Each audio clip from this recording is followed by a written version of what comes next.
Roblox is a platform with a lot of games. And when I say a lot, I do not mean it as an understatement. If you search up a hobby on Roblox, you will find thousands of examples, all made by different people, and all slightly different from each other, having different gameplay aspects and different feels and all of those things. And if you look for certain genres of games on Roblox, you'll find things such as FPSs, puzzle games, trading games, roleplay games, but one popular genre that has sprouted up recently is the genre of simulator games. Simulator games, most of the time, come and they go pretty quickly. They get a pretty heavy following and then dwindle down back to obscurity. However, there is one game that has always kept it standing. That game's name is B-Swarm Simulator. And the reason why B-Swarm Simulator has kept its popularity for so long is somewhat of a mystery to some people. But today we're going to be looking over at the game and why, in my personal opinion, even though it's an amazing game, it's an addictive and very time-consuming game. Let's get started. Quick note before this video starts, I'm using an alt account for this recording due to me having progress on my main account and it being a very long time since I played the game, so I want a fresh start.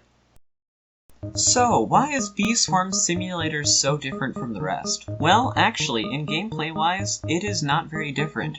For instance, inside many other simulators, you collect something and eventually upgrade all of your tools, and that is no different in B-Swarm Simulator. You collect pollen, which eventually turns into honey, which eventually allows you to upgrade your tools and get more bees, which bees are the main goal of the game, as hence the name. For instance, a lot of bees are normally just things that collect pollen automatically over time. However, they can also be different colors and they can have different attributes depending on the type of bee and depending on their rarity.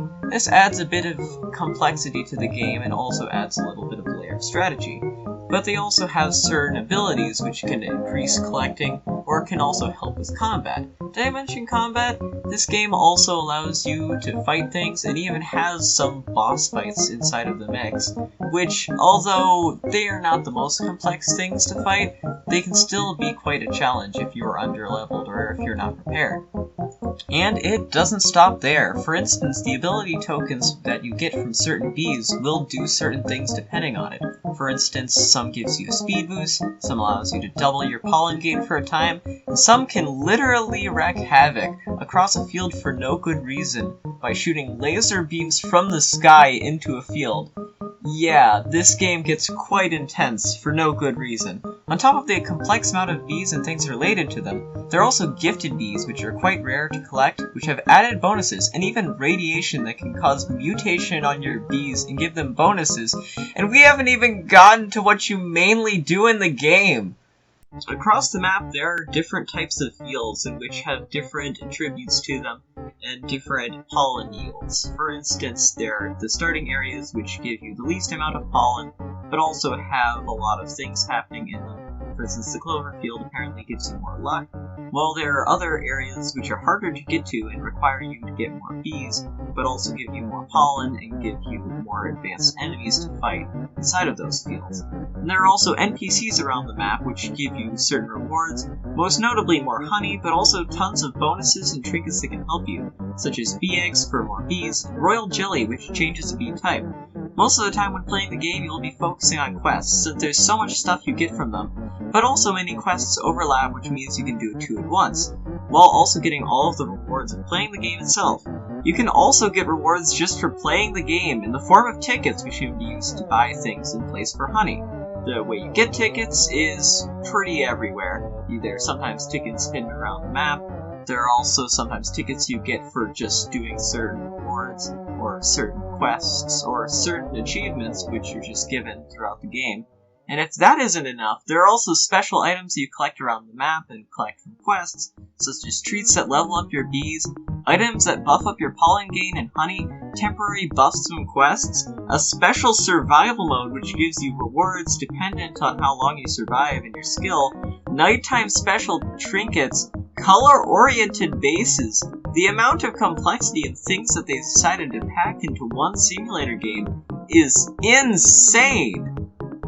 if I were to have to describe all of the things that were inside of this game, this video would probably make it to the half-an-hour mark because there's so many things that they have put in this game. However, there's always something that you can collect. There's always more rewards you can get. And that brings me to the main point of the video. You should not play Bee Swarm Simulator. And I don't mean this in a sense that it's a bad game or anything. In fact, this game is very well made. But I played this game and I instantly got hooked. Instantly.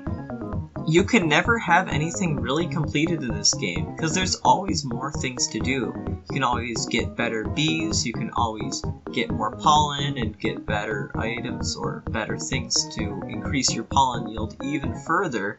You can always do more quests, which give you more items, which give you more bees, which give you even more abilities, and which give you even more pollen, and it's just an endless cycle.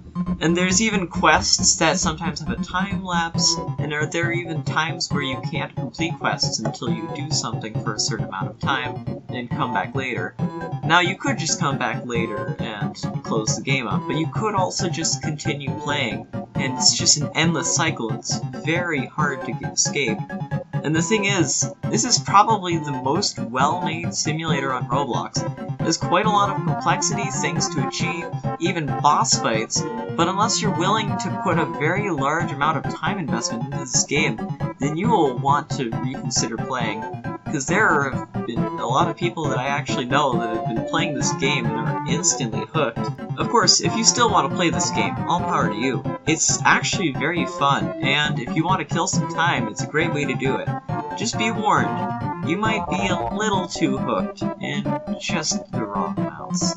But, hey, it's a good game, and if I really had to review it and give it a score, I would actually give it a 9 out of 10. The thing is, this game is, if you've ever played Cookie Clicker, similar to Cookie Clicker in the fact that it's way more complex than it really needs to be, but it's also just a fun game in general. And so, if you want to play it, link is in the description. Thanks for watching.